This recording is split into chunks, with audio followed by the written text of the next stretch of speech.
Hello everyone, we are here with Jose of CD Projekt, and he's the VFX artist on The Witcher 3. That's right, the visual effects artist. And he is the person that makes all those fire and little particles happen. Yes. And turn Geralt of Rivia in a medieval superhero, basically. Well, Yes, that's pretty much it, right? Yeah. So let's get right down into it. You're a technical person, so we can ask you technical questions. Yes.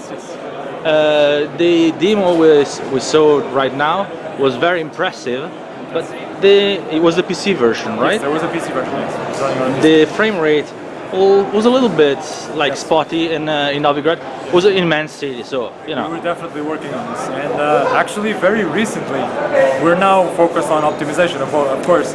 And very recently even our technical artists have developed this really nice tool that scans the entire game and knows exactly how many assets have. For example, meshes have too many triangles, too many vertices, they use too many textures, their material is too complex, and they're doing the same thing for visual effects. Like this effect uses too many particles, this effect doesn't have levels of detail, levels of distance, so we are now scanning the entire game and checking everything to make sure everything gets People optimized. are gonna call downgrade. I know. I know about that already. It gets a huge frame rate increase. I mean, we're That's getting great. some things get us like 5-6 frames per second on That's tiny awesome. little things that fix, and then suddenly it's 5-6 frames per second higher. We're expecting to go like 12 or even more frames per second after all the optimization. And there is also redundant meshes, I'm sure. Yeah, I'm sure it's going to run. At the end, it's going to run really smooth. So the PC version, of course, is going to depend a lot on what PC do you have. What kind of rig did the demo run on? I think the demo ran on a pretty decent rig. I mean, I'm not entirely sure if the graphics card was a Titan. It's pretty high end. Well, that's more than that's decent. I mean, yeah, well, that's probably, if you can put several Titans on top of each other, and I'm sure you can run the game very well. But I can tell you that we as developers, we at CD Projekt Red, we don't actually play the game, we run the editor, which is a lot heavier because it loads a lot more information than actually the game needs. So, and we have a fairly medium range graphics card. Like for instance, I think I have a GTX 660. What kind of fidelity can I get? You can get a 660, I think almost. I'm not going to say the Uber quality, of course, that one probably will be too slow. Is it called Uber quality? Uber, okay, I don't know if that's a final name. Okay. We internally call it Uber quality because it's just a fun name for us. I actually don't know what it's going to be called yet officially. But you can go, I think to be honest, for most cases, that's the card that most people have, and we play on high settings. Again, I'm not entirely sure if these are final specs because the graphics are still increasing. We're still updating everything as long as the project. So, but I think a mid-range graphics card will be able to you will be able to get very good quality out of it. Okay. Of course, the console version are going to have a little bit of sacrifices compared to the PC version because they don't have a Titan inside. So what kind of elements in the game can we expect to be sacrifices for the console versions, like EA or anti-aliasing or? I thought that I heard something about the screen space ambient occlusion being slightly different, working slightly different on consoles. We use slightly different techniques. Maybe the water shader, maybe the water in the ocean is not so tessellated like it is in the PC version. Of course. There's also tiny little sacrifices, things that hopefully won't make a huge visual impact, but will make a big performance impact. Of course. What kind of anti-aliasing is used on console? Do you happen to know? Wow, I have no idea. This one unfortunately goes a little bit beyond my capabilities. Beyond the visual effects. Yeah, beyond visual. This is for the graphics programmer. It's okay. One thing that really interests me is, and this is definitely your field, I definitely love the effects of the Igni spell, and they seem to have been evolved a lot from The Witcher 2. How many particles is that effect in the demo so far? Because they seem a lot. They're well over 1,000, if I'm not mistaken. They have, because of course now I think we finally have we finally have both the manpower and the technology to make a little bit more complicated things. So the effect spawns a lot of these little tiny sparks that then, you know, they bounce off the terrain and they bounce off other characters. And They also burn the grass, I think. exactly, they burn the grass a little bit around them and so on. So it's really cool, actually. It's great that we now have the. Obviously, it's a very heavy effect, so I'm actually not entirely sure if it's 100% optimized yet, but we will. But it is very cool. It looks really cool. You have like thousands of particles flying around. I actually noticed that Geralt's sword has runes in it. Are they going to be actually used in visual effects, like lightning on the runes, something like that? I think they glow sometimes. Yeah. I think some of them glow. Well, I made a glow material for them. I hope they use it. I made a glow material for them. There's a scene in one of the demos actually. Where he rings the sword and the runes. That was what I was thinking about. Is it going to be used in the game? Do you think? I think so. Yes, I think that will be. I hope so. That was a lot of work. So how much work goes in something like that? I mean, in man hours. Oh wow! It's funny because sometimes the smallest thing ends up taking the most amount of work. The thing that you would imagine like, oh, it's going to be like putting a building on fire or something. You imagine, oh, it's going to be crazy complicated. But actually, no. You replace a couple of materials, you add a couple of fire effects, you replace some textures and so on, and the building looks like it's on fire. But then you ask to do like a tiny little thing, like for example, a sword with glowing runes, and then it's like, wow, we have to add an additional material, and we have to mask out the runes, and then we have to somehow create a track that will highlight the runes. This ends up being quite a surprising amount of work. I'm not going to say hours and hours and hours, because it was fairly quick to do, but it's a lot more than you would expect for something so small. Novigrad is immense. I've seen it. Pretty big. That's pretty big. I think it's something like 30 square miles or 60 square miles, or that's the whole area. I think. Probably the whole area. I saw a presentation at GDC back then, but the city itself, like the inhabited city with the buildings, how big is it? Do you have to know? Oh, I actually have no idea. I mean, it is definitely very big, and what makes it more impressive is actually it's not so much that it's big, it's the fact that it was mostly handmade. It was just, it wasn't, because nowadays it's quite popular to have sort of procedural generated, you just stretch a line and it populates the buildings and so on. And of course they decided that, you know, these cities are supposed to be chaotic, there's no architect building these cities, so they just decided to do it handmade. So all the buildings are slightly, they don't really match each other and so on. That's more realistic. It's a crazy amount of work, but it is more realistic, and So the materials look very, very realistic and very, very varied. I've read that you actually have a method that blends material together. Like for instance, the grass is blended with the rock. Yeah, so we paint like these materials. Can you talk a little bit more about that? Yeah, I think we have a very cool physically based shading system, which now I think is fairly popular. Nowadays it's getting popular. We have all these very nice reflections of the environment, and the materials are shining. It all looks really cool. And then of course it has to blend with things have to blend with each other really well. And also with the lighting, they have to react to lighting really well. Lighting is actually one very cool thing that we have, because we have something which we call image-based lighting. It basically means that we have no baked lights. So you can actually use your signs. Well, obviously there's no electricity, there are no light bulbs, you're not going to shoot light bulbs. But there are these fires which you can cast a spell and you can set them on fire, and you can turn on the light, and then you can cast another spell and you can put out the fire and it's dark. So everything reacts to this, and the materials shine really nicely. They're actually, if I'm not mistaken, they are still being worked on. I think our graphics programmer still has a few ideas to make them look really nice, especially on sort of when the weather changes and it starts raining and everything looks a little bit wet. We're working on it to get the look really well done. The weather is fully dynamic? Yes. So it changes randomly? Yeah. This is one of the things that I'm working on actually. This is, the weather changes dynamically. I'm really trying to make it so that we don't see a lot of repetition. We have a system that has like I don't want to get too technical, but we have like an array of weather presets, and then each of the presets has probability of events. So it's like there's a probability of certain clouds, there's a probability of rain, So, If for there are instance, certain the clouds. rain, like can vary in intensity too. Yes, it varies in intensity, it varies. And then the most important thing actually is that one thing which I really want to do is the transitions, because that one is very tricky. Because That's true. When you see most open world games, you see like there's a cloudy sky, and then suddenly it changes Sunny, really quickly and yeah. starts raining. And that's not really how it happens. You usually see the clouds coming, the rain True. clouds you see coming from a distance. Do you actually see the shadows of the clouds on the ground? Oh, this one, we're almost done with it. I've been pushing for this for a very long time. That's something no one cloud has. shadows.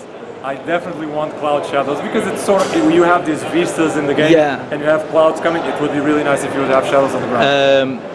So, is there snow in the game too? There is snow in the game, yes. Some also- of the areas they have as well a probability of snow. Yes. And when it's snowing, the texture of the ground, do you see the snow on the ground building up too? That's actually a very good question. I think yes. I think we do have some situations where it starts snowing and you can see the snow building up slightly. And also one of the things that's pretty cool is we have, of course, snow usually comes with some wind. There's like some blizzard situations, and then you have these. You start freezing basically when you go there. Then you have these safe areas that you can go, and snow is blowing around it and so on. And Is there actually a gameplay effect in that, or is it just visual, the freezing? I mean, there is. You get damage, and it's difficult to move and so on. Oh, It has wow. Some impact. So there is some survival there is a little bit of aspects. survival aspect, yes, to it. Yes. Now a completely different question on something. Absolutely. Johnny. Yes. Johnny. Okay. Yes. What's the story behind that name? I have no idea. No idea. I kind of thought that it could be like they wanted to have an exotic name for a fantasy Yes. word. We were as surprised as you are. Okay, I was like, so when who we decided first- that? Yeah, The when we writer? first saw this demo, it was like, Johnny? Really? Of all the names, like, okay. Or, Yeah, it was kind of weird. When I saw it first time, I was like, Johnny, are they messing with us? This is one of the things. It's great because The Witcher is a pretty serious game. Yes. It's Well, fairly- it has its like humor. a pretty serious game. But then there are these little elements of comedy that you are completely not expecting, and it's like suddenly this child named Johnny. I mean, and then he makes some silly jokes. It's pretty funny. Now, for a more usual question, I'm not going to ask you what's the frame rate of the various consoles, because that's what everyone asks you. Like, Of what the course. PS3 and Xbox 360, what's the most powerful? And I think you answered it like 2,000 times already, or something like that. Oh, Yeah, everyone knows what's the most powerful for now. But what I would like to know, Yes. how optimized, how is the optimization of the console version going? Like, are you going to be managing to keep a good frame rate stable? I think so. I have to say it's going a lot better than we expected. If on The Witcher 2, so when they made the Xbox version of The Witcher 2, 260. the first time, exactly, the Xbox 360 version of The Witcher 2, the first time they tried to run it on the Xbox, it wouldn't run at all, it would just crash. It would just like crash. And I still remember the first time they tried to run it on these generation consoles, they had a black screen and everybody was really happy. And I was just looking, I was like, what's so, and it's like, we saw like our lead technical artist going like, we have a black screen, and everybody's like, oh, what's so special about a black screen? It's like, no, you can't imagine, because like last time it was just crashing. Until we had the black screen, it was so much work. So the fact that we have a black screen, it means that the game is running. So Okay. it's a first step. Just didn't render it. It just didn't render, but now it's rendered. And it's actually running pretty well. I gotta say, I'm really surprised. Some areas of the game are running at 30 frames per second already. Like, So you're going to try to have locked frame rate on 30 I seconds. would really like. To be honest, I don't know if it's locked or dynamic, but at least 30 frames per second. Yes. Okay, so console gamers can expect, while of course there won't be parity with PC, they can expect a good-looking game. Yes. Oh, definitely, of course. Definitely. We're really pushing. I mean, the graphics look really good, and I'm not even saying this because I work for this company.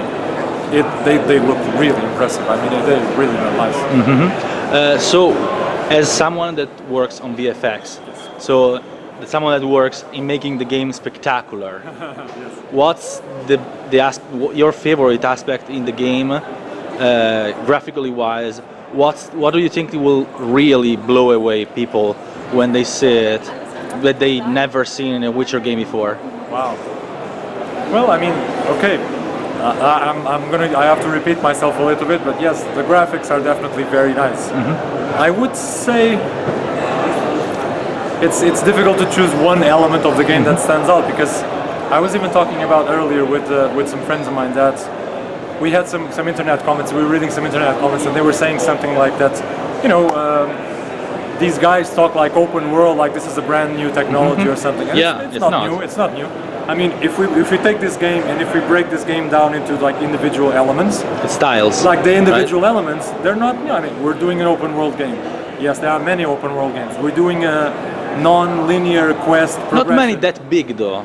Probably not. Yes, this is a pretty big open world. Yes, we're doing as well like a non-linear quest progression, Yes. and this is also, there are a couple of games that also have this kind of choice and consequence kind of system. I don't know, close range combat. But I gotta be honest, okay, I don't want to overhype the game, but the balance between quantity and quality in this game is really impressive. And I think nobody's gonna be, I hope nobody's gonna be disappointed. Well, nobody is probably impossible knowing the internet. Well, yes, so. The expectations is, we are, you know, no pressure. I've really. seen like, very high expectations. Very But high. another thing that's about particles probably, yes. because I think it's made of particle, but it could be. You may correct me. It's not the blood. Yes. The blood. I've seen a lot more blood than than earlier Witcher games. A lot more blood, a lot more gore too. Like a lot of cut stuff, like limbs flying around. So what's the take on that? Why did you guys? Is it just a matter that you have more power now, so you could do it, or? I mean, it's one of those. Sometimes it's very difficult to make sword combat look like, you know, brutal or you know, violent or something. And then we added this dismemberment system, which is basically based on, if I'm not mistaken, this is based on the swing of the sword. So the angle. It's sort of the angle and the type of cut that you do. It will sometimes, not always, but it will sometimes dismember your opponent. So the way you dismember it actually depends on how you hit it. Yeah, it depends on the last hit that you do on your opponent. It will dismember it in a different ways. And then of course we had some blood. I think I'm actually still working on that. I think now there's even too much blood. It looks like a Kill Bill movie. Like is there maybe the possibility of having like a toggle or like a slider? I think there's going to be like a gore filter. I'm not sure. Maybe I can slide it up and decide how much blood. I think. I mean, gore. I mean, the particles normally shouldn't be too hard to have a slider. Oh, that's actually true.